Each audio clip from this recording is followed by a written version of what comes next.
Ini mungkin langsung saja untuk memberikan pemahaman juga kepada masyarakat terkait ASI di 1000 hari pertama kehidupan. Sebelum nanti Pak Steve mungkin juga bisa sebagai seorang ayah bagaimana bentuk dukungannya ke Bu Bidan terlebih dahulu. Monggo silakan Ibu. Baik, terima kasih pada Cengtika ya, dan tentunya saya akan menyapa juga pada pemirsa yang di luar sana yang tentunya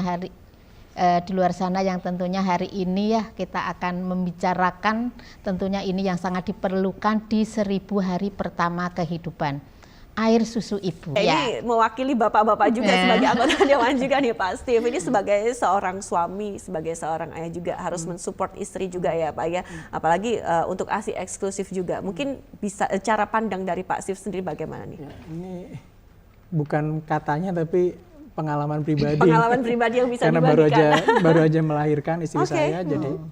Jadi menurut saya memang penting ya terkait dengan pemberian ASI ya, pemberian ASI eksklusif gitu. Jadi saya punya 3 anak, anak pertama dan anak kedua juga saya memberikan dorongan kepada istri untuk bisa memberikan ASI yang eksklusif gitu. Walaupun waktu itu beliau ya bekerja juga sebagai istri yang bekerja di kantoran, tetap tapi harus bisa ya. Tetap bisa karena di sekarang kan kita tahu bahwa pemerintah juga mendorong berbagai macam aturan yang tanda kutip mendorong bahwa perusahaan-perusahaan juga menyediakan ruangan laktasi ya, benar. semacam itu. Jadi istri saya juga waktu bekerja masih bisa memberikan susu gitu dengan kepada pumping ya. Dengan pumping ada tempatnya gitu semacam itu. Jadi dan terkait dengan aturan-aturan yang lain ya menurut saya yang penting juga Pak Jokowi ini juga memikirkan bahwa generasi kita jangan sampai jadi generasi stunting ya. Stunting. Ada kaitannya juga ya Pak? Ada banyak banget bahwa terkait dengan stunting itu kan gizi buruk ya. Jadi anak yang dilahirkan dengan kondisi yang tidak sesuai dengan semestinya, dan ternyata ketika di berbagai macam riset ya salah satunya adalah di dalam kandungan itu penting. Dan ketika kita bicara kandungan itu bicara terkait dengan asupan ibunya ya kan. Asupan ibunya ya wajib juga dalam kondisi mengkonsumsi makanan yang sehat. Dan ketika kita bicara mengenai tadi disinggung 1000 hari gitu kan dalam proses awal kehidupan pertama, ya setelah lahir juga diharapkan ibu tetap mengkonsumsi makanan yang sehat supaya ASINya juga diproduksi dengan jumlah yang sesuai gitu kan.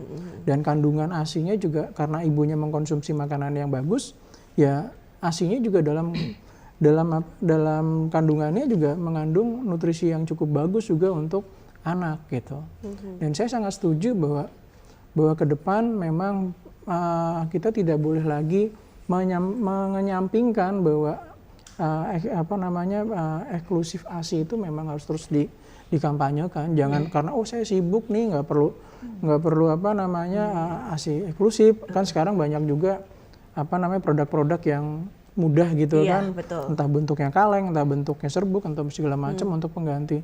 Menurut saya sih sekarang ya kita dorong bahwa ASI eksklusif itu paling utama ya. Oke, tapi kalau kita lihat nih Pak untuk kesadaran masyarakat sendiri seperti apa sih, mungkin kita bisa melihat dari dua sisi, dari sisi ibu dan juga bentuk support dari suami juga. Kan kadang ada juga udahlah nggak usah ASI, tapi kan kita sebagai suami kan juga harus tetap mensupport itu kan Pak. Edukasi penting ya. Jadi kalau kita tahu bahwa ASI itu mengandung nutrisi yang cukup kompleks gitu dan itu mengandung nutrisi yang cukup untuk anak kita gitu, sebenarnya itu bisa mendorong untuk dalam keluarga saling mengingatkan.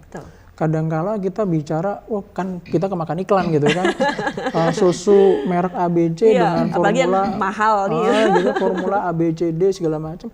Sebenarnya juga tidak bisa menggantikan ASI seorang ibu gitu kan. Jadi di dalam kandungan susu ibu itu ya sudah kompleks gitu. Apa yang dimakan orang tua, kemudian apa yang dikandung oleh orang tua di dalam tubuh itu salah satunya juga ada antibodi juga ya Bu ya.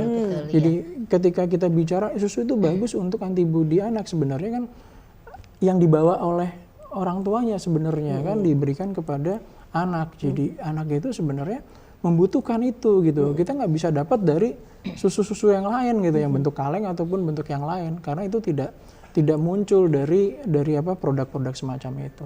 Jadi edukasi penting. Sosok seorang ayah juga harus juga memahami gitu kan, memahami, mendorong, dan tidak hanya sekedar mendorong, karena ketika kita mencoba dari sudut pandang yang ayah mendorong istri gitu, istrinya juga tidak diberikan fasilitas yang memadai, stres nantinya kan. Benar. Aku diminta disusui tapi kerjaan di rumah banyak. Banyak, benar. Makanya dalam keluarga itu juga harus ada pembagian peran. Sekarang tidak boleh lagi bicara bahwa gender ya Bu ya, bahwa itu tugasnya perempuan saja gitu. Laki-laki tidak ikut turun tangan, padahal zaman sekarang ya memang laki-laki juga harus hadir di tengah-tengah kehidupan perempuan, apalagi yang menyusui gitu, supaya ibunya itu dalam kondisi yang nyaman. Kalau dia kondisi nyaman, dia pasti juga akan memproduksi susu yang cukup baik ya, gitu, baik dari nutrisinya maupun dari produksinya, jumlahnya gitu. Karena bayi itu kan terus nyusu ya, bangun tidur nyusu, malam pun juga seperti itu, nangis nyusu tidur, bangun nyusu tidur gitu, cuman gitu aja ritmenya seperti itu, dan itu membutuhkan jumlah produksi susu yang banyak gitu. Kesehatan mental seorang istri itu juga sangat penting ya. Menjaga supaya nyaman, tidak stres, tidak cemas gitu kan. Jadi sama-sama bekerja di dalam rumah tangga yang cukup baik pasti akan menghasilkan ya tadi tuh. Karena kita bicara tentang susu ya, menghasilkan susu yang jumlahnya, kuantitinya cukup, kualitasnya juga bagus gitu. Jangan sampai karena stres minumnya aku pengen minum cola gitu kan ya. Gue nggak nyebut brand tapi minum seger gitu, nggak taunya anaknya nanti cekuken gitu kan. Jadi memang suami juga harus memberikan inputan kepada istri apa saja makanan minuman yang bergizi, karena efeknya juga nanti ke anak gitu. Kalau istrinya juga hanya terbatas makanannya, minumannya juga ngawur, makanannya ngawur, ya efeknya kepada kualitas dari ASI-nya ibu itu gitu. Jadi kita memang harus saling mengingatkan. Suami juga memberi dorongan, memberikan fasilitasi, juga menjaga lingkungan di rumah itu tetap nyaman. Baik. Terima kasih Pak Steve. Nah nih Pak Steve, mungkin terkait regulasi, perda, anggaran dan lain sebagainya itu kalau di DIY sendiri apakah sudah ada atau bagaimana, mungkin bisa dijelaskan? Jadi kita terkait dengan ASI ya, kita ngikut dengan aturan yang ada di nasional. Kita ada perpresnya juga, kita tahu ada perpresnya, kemudian ada Permenkes juga ada. Dari dua itu juga mengamanatkan bagi kita untuk membuat regulasi pendukung ya, untuk bagaimana mengimplementasi di lapangan. Kita ada pergub juga, pergub terkait dengan pengembangan sarana prasarana yang menunjang bagi orang tua itu yang memiliki anak untuk memberikan ASI gitu, semacam itu. Jadi kegiatan semacam ini juga sebagai salah satu concern kita, Mbak. Jadi DPR maupun Pemda gitu kan punya concern bahwa sekarang ada muncul stunting ya. Stunting ternyata ketika dicek ternyata salah satunya adalah pemberian ASI yang tidak eksklusif, kemudian tidak memberikan edukasi yang cukup kepada orang tua yang sedang berproses untuk mendapatkan anak, bahkan sampai nanti lahiran itu juga informasinya terbatas. Jadi kegiatan semacam ini salah satu dorongan kita bahwa menyebarkan informasi sebanyak-banyaknya kepada masyarakat secara luas. Jadi dengan tayangan di TVRI yang jangkauannya 1 DIY gitu kan, informasi ini mudah-mudahan sampai kepada masyarakat secara luas. Itu salah satu bentuk dukungan kita, Mbak, dukungan dari Pemda maupun dari DPRD. Kita memastikan bahwa informasi yang dibutuhkan oleh masyarakat sampai ke masyarakat yang membutuhkan di pelosok DIY gitu. Baik. Tapi selama ini dari anggota Dewan sendiri pernah tidak misalnya terjun langsung ke lapangan, kemudian melakukan pemetaan secara pasti seperti itu, misalnya di daerah ini ada ibu yang sedang hamil menyusui, kemudian juga ada anggaran yang harus kita siapkan untuk mensupport mereka seperti itu, Pak? Ya, jadi kegiatan-kegiatan yang turun ke lapangan banyak ya. Dari mitra kita, Dinas Kesehatan juga banyak yang langsung turun ke lapangan. Untuk dewan yang turun ke lapangan juga saya rasa banyak juga gitu kan, belusuan ngecek ke kondisi puskesmas, kondisi ke lapangan langsung, kemudian pertemuan-pertemuan bersama dengan warga. Di sana kan ada diskusi, ada obrolannya bisa mulai dari masalah pendidikan, kesejahteraan, bahkan sampai yang ke topik yang tadi terkait dengan ASI, stunting, kemudian proses untuk bagaimana menjaga kesehatan anak di lingkungan tersebut gitu kan. Itu muncul Mbak, jadi semacam itu gitu. Dari informasi yang kita dapat, kita masuk lagi ke DPR, kita rapat-rapat di komisi, kemudian hal-hal yang tadi didapat dari masyarakat itu disampaikan kepada dinas terkait gitu. Maka siklusnya semacam itu, kita mendapatkan aspirasi, kita mendapatkan informasi dari lapangan, informasi itu kita bawa dalam rapat-rapat bersama dengan mitra terkait dengan dukungan terhadap posyandu gitu kan. Beberapa waktu yang lalu kita mengamati ternyata masih banyak juga posyandu yang kekurangan peralatan semacam kayak gitu kan. Padahal penting juga terkait dengan yang tadi bahwa anak itu harus bisa mendapatkan ASI, karena di dalam acara-acara yang kegiatan-kegiatan semacam itu kan pasti ada edukasi juga. Kalau peralatannya juga kurang memadai ya kita nggak bisa memberikan edukasi yang lengkap ya. Kita nggak bisa mengukur bayinya seperti apa, perkembangannya seperti apa, kemudian harus bagaimana gitu kan. Dengan informasi yang kita dapat bahwa ternyata memang butuh kita anggaran yang ke arah ke sana gitu. Dan itu dirumuskan di dalam rapat-rapat kita di Komisi D terutama ya, karena itu ada bidang kesehatan di sana. Ya di dalam program selanjutnya di 2023 sejak 2022-2023 ini pemerintah menganggarkan untuk pengadaan Bu. Jadi pengadaan peralatan-peralatan penunjang di posyandu gitu ya. Di posyandu gitu. Jadi itu menurut saya juga penting untuk terus dipertahankan, memastikan bahwa layanan kesehatan di level yang paling bawah itu khususnya untuk anak-anak ya, itu juga terpenuhi gitu. Jadi pemerintah hadir, dan satu lagi saya berharap juga tidak hanya pemerintah DIY tapi juga Pemkot dan Pemkap juga ikut berkolaborasi ya. Jadi untuk bisa bagaimana mengatasi permasalahan stunting, gizi buruk, kemudian ASI ini yang paling penting menurut saya ya, harus dijaga bahwa minimal itu 6 bulan, 2 tahun itu udah cukup sangat baik.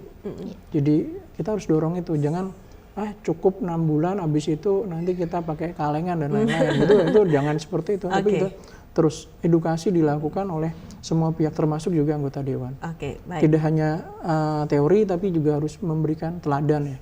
Jadi kalau misalkan ada anggota dewan yang punya ya menyampaikan apa yang adanya. Baik. Nanti kita lanjutkan kembali ya Pak Steve ya. Nah Pak Steve, ini kan kalau kita lihat memang banyak sekali yang PR yang harus dijalankan seperti itu, apalagi untuk kesejahteraan ibu dan juga anak seperti itu, agar mereka happy, kemudian apa yang kita inginkan juga dapat tercapai. Nah tentunya ada tidak sih mungkin undang-undang kesejahteraan ibu dan anak ataupun juga peraturan lainnya seperti itu? Jadi terkait yang langsung dengan ibu dan anak, terkait dengan ASI ada ya, dari tadi yang saya sampaikan ada perpresnya, kemudian ada permenkesnya juga ada, kemudian untuk menunjang prosesnya membantu orang tua untuk bisa menyusui juga di Yogyakarta ini di DIY ada pergubnya juga, itu semacam itu Mbak. Jadi itu dukungan regulasi yang dimiliki oleh pemerintah. Bahkan yang terbaru Pak Jokowi juga ada perpres terbaru terkait dengan penanganan stunting. Di situ juga mengamanatkan khusus terhadap ibu dan anak. Jadi ibu yang dalam proses kehamilan juga di situ juga ada guidance-nya, bagaimana menjaga ibunya untuk tetap mengkonsumsi makanan yang sehat, mengedukasi mereka supaya menjaga konsumsi makanan yang sehat.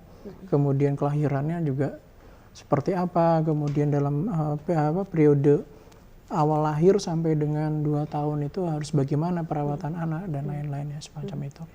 Baik Pak Steve, mohon izin. Tadi kan sebelumnya posyandu sempat disinggung seperti itu. Nah kalau kita melihat secara general, secara menyeluruh untuk DIY sendiri ini, untuk fasilitas kesehatannya sendiri seperti apa sih? Sudah cukup memadai, atau memang harus ada beberapa yang harus ditambahkan nih? Kalau untuk DIY secara keseluruhan ya, termasuk wilayah dan provinsi yang memiliki fasilitas kesehatan cukup baik. Gitu ya. Kalau kita komparasi dengan wilayah-wilayah yang lain, DIY sudah cukup baik gitu. Bahkan tadi disinggung terkait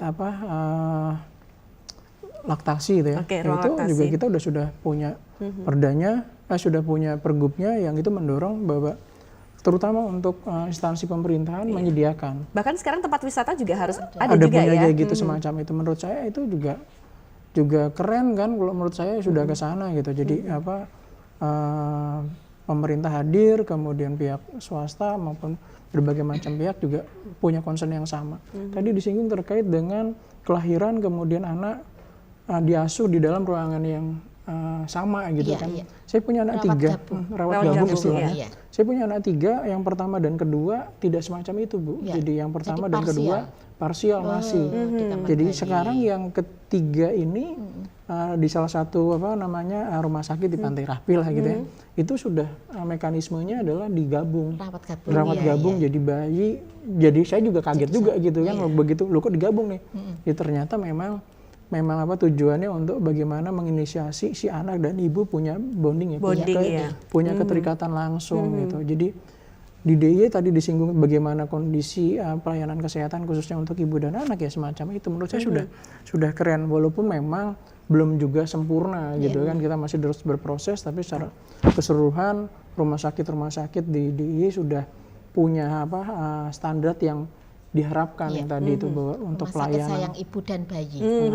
Jadi sudah arahnya ke sana, arahnya ke sana ruang laktasinya bahwa anak yang lahir tidak diperawat terpisah tapi memang digabungkan dengan catatan tertentu ya, maksudnya bayi itu tidak ada kondisi yang memang butuh perawatan khusus ya akan disatukan. Baik. Nah, Pak Steve, tantangan terbesar saat ini apa sih untuk seorang ayah ataupun juga Pak Steve sebagai anggota dewan yang pada akhirnya nanti kita pengen sebenarnya sebagai orang tua itu memberikan support untuk istri nih khususnya dan juga warga masyarakat ini khususnya di DIY juga lebih sejahtera lagi nih untuk para ibu-ibu ini. Literasinya. Yang paling perlu didukung itu adalah bagaimana semua orang yang dalam usia produktif untuk bisa melahirkan itu cukup berkecukupan mendapatkan informasi terkait dengan kandungan, kemudian bagaimana merawat setelah kelahiran dan seterusnya. Dan sebenarnya sekarang itu lebih mudah dibandingkan 10 atau 15 tahun yang lalu karena ada banyak sekali perkembangan teknologi kan.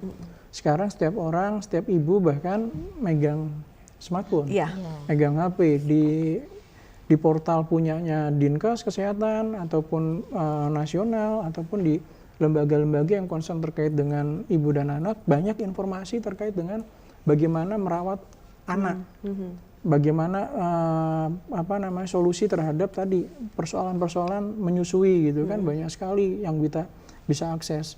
Jadi tapi untuk ke arah ke sana ya literasinya, bagaimana kita mendorong, yuk rame-rame kita menyampaikan bahwa smartphone itu cukup canggih, tapi balik lagi kepada penggunanya, jangan sampai hanya handphonenya yang smart tapi orangnya nggak smart gitu kan. Bijak dalam menggunakan smartphone itu ya, dan juga untuk mencari informasinya jangan sampai informasi yang salah juga. Ya betul, jadi kan kita sekarang banyak sekali portal-portal berita yang memang bisa kita akses untuk menjadi rujukan, kayak semacam informasi yang beredar, channel-channel kayak punya pemerintah, TVRI kayak gini kan juga rujukan yang bagus gitu kan. Kalau misalkan saya yakin di TVRI juga punya berbagai macam channel yang bisa diakses setelah ini gitu kan.